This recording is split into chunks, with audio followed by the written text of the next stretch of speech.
Hello Muskogee Nation of Oklahoma, welcome to the Culinary Kitchen. This is Chef Jason of Native Chef LLC. Today we're going to be using an item that you might have in your commodities, if you do get commodities, and that's canned tuna. And this is a different recipe. We're going to be doing a pan-seared lemon Dijon tuna patties, a couple of them. So different way to use tuna. I mean, we're all used to making just tuna salad or opening the can, throwing some mayonnaise. So what I try to do with some of these videos and some of these recipes is utilize some of the stuff that you might have through commodities that you don't have to go purchase. So this is a really fun recipe, pretty easy, not hard to do. First step is done, everything is in front of me for the recipe, and there's quite a bit to do, so we'll get started. Thank you so much for watching. So a very important step in this recipe is you want to get this liquid as much as you can out of the tuna. So what I have here is I have a colander that's put over a bowl, and this is what you really want to do first. You want to start draining this tuna. So we'll go ahead and empty it out into the colander. And then you really want to take your spoon and start pressing it down. Take time to do this.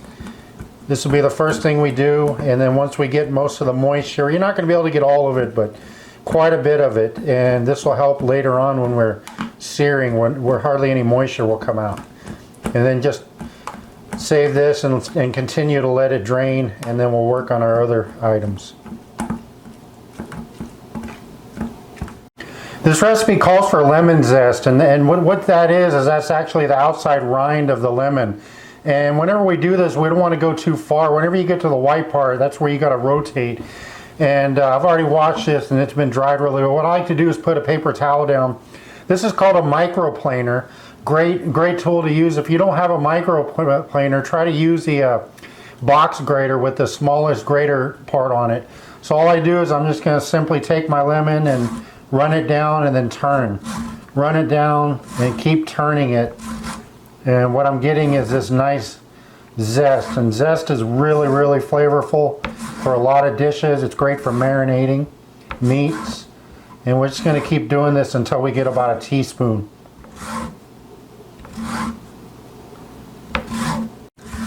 And that white part, that's where you want to rotate it, so you can kind of look at it and see what parts I can still zest, and then that's what it looks like when we're done.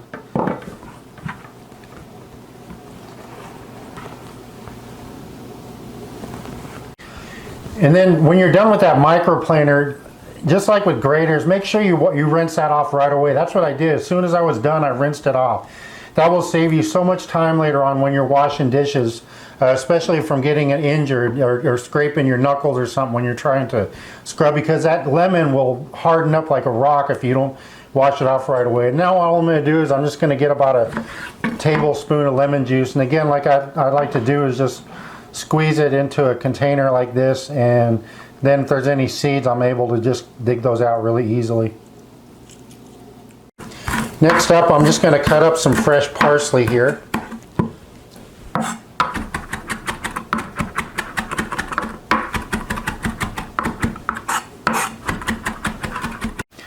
And then I want to cut up some scallions, green onions.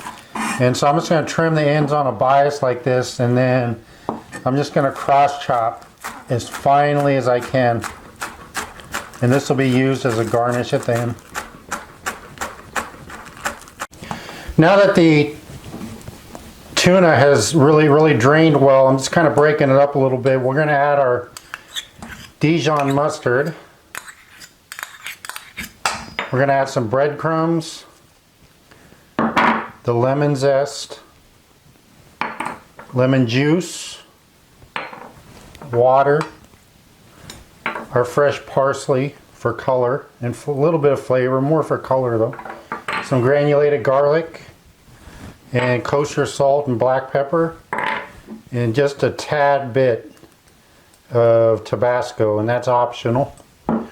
And now what we want to do, we also want to add our egg, and now what we want to do is we want to mix this together really well.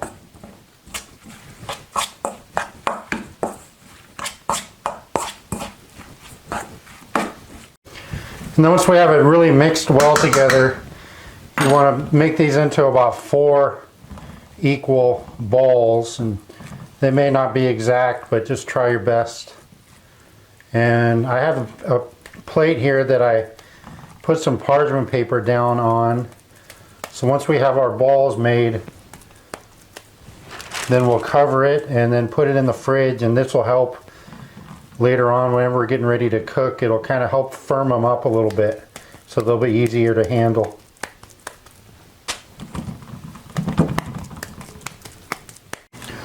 Okay, the tuna balls have been in the fridge for about 20 minutes. You really want to make sure they're nice and chilled so they'll stay together. The key to making this is you don't want to handle them more than you have to. So I talked about how important parchment paper is in my kitchen and in any kitchen. It's a really useful tool. So what I did was I cut 4 pieces of parchment paper that these balls are going to go on, and then I have an extra piece right here that I'm going to flatten them with. And this is all about just keeping from handling them too much. Okay, so what I'm going to do is I'm going to take some breadcrumbs, I'm going to coat the tuna balls, and I'm just going to place them right on the parchment paper.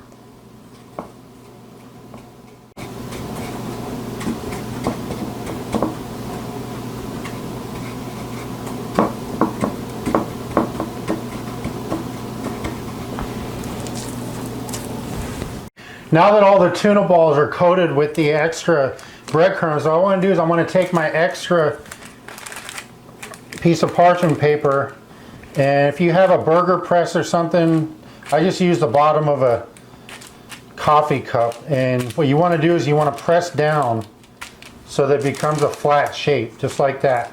You could also use your fingers, and we just want to make these into patties.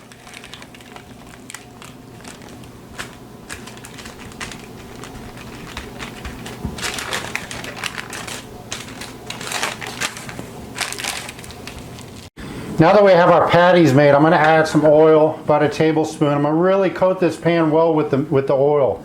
Let that oil heat up for about 10, 15, 20 seconds if you have it.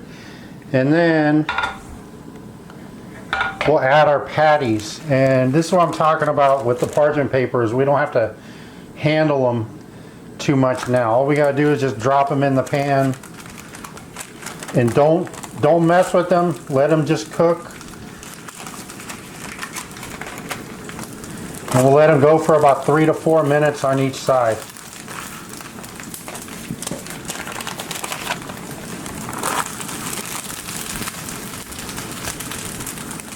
And then flipping them, they'll get a nice brown color on the other side, and that's what we're looking for.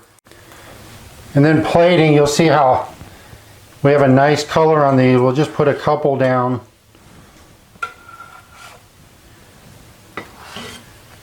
And then we'll sprinkle some of our scallions on top. Really, really great recipe. Smells great. You guys are going to love this one.